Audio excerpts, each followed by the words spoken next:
when you're looking for something and you just want it to work, it's nice not to have to reinvent the wheel or to invent the wheel and figure out systems and how do you do this so it works?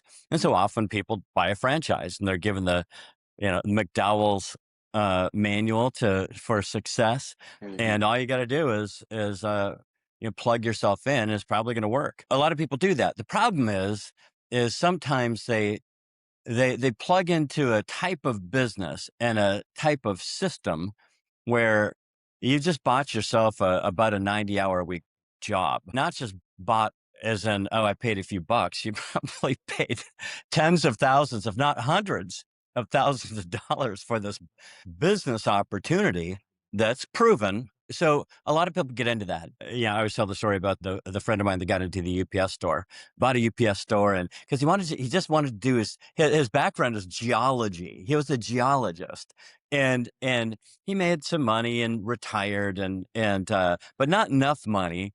And then he was going stir crazy, and so he thought, you know what, I'm going to buy in this case, it was the UPS store. So for all the legal people out there, we're not dissing UPS. It's just this guy's example. And from my view of this guy's example, there we go. So there's a legal disclaimer. But so our sons played on the same lacrosse team. That's how I met the guy. Kids went to the same school, played on the same lacrosse team, got to know him, became friends. I saw him at a lacrosse game, and it was um, after Christmas. It was after Christmas, and I think it was probably after New Year's too. And I saw him, and I went down to because he was walking along the field and observing, and because he's into lacrosse. So I went down and said, "Hey, how's it going?" And he Right. turned and looked at me, and he was slumped over and bags under his eyes. It looked like he didn't look healthy. And I and and he said, "Oh man, I've been working." Like however many days, 10, 12, 14, 17 days, whatever he said, like 14 hours a day. Cause this is the busiest time of the year for shipping. Right. And it's the highest frequency time when his employees don't want to work because they want to go visit grandma in Kansas or wherever she is. Right. So off the employees go. Somebody has to do these packages. And so when the people aren't showing up, he's got to be there. And when they aren't, so he's working double shifts for 3 weeks straight. Looks and he goes, man, I gotta get out. I gotta get out of this deal. But he paid like $300,000 for it. Now it's his. It's not like he can go get a different job. He's got to figure out what to do with this.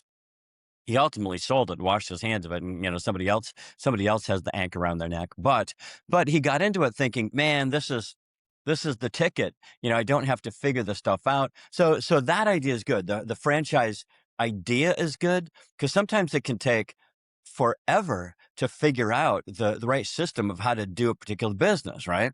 And most people never figure it out. They get in, they just sort of struggle for a long time, and finally they quit or do their best to sell it. You see a lot of people when they get older, they just go, look, that own a business. They go, I just want to get out of this thing. I just want to sell it. I'm just so sick and tired of doing it.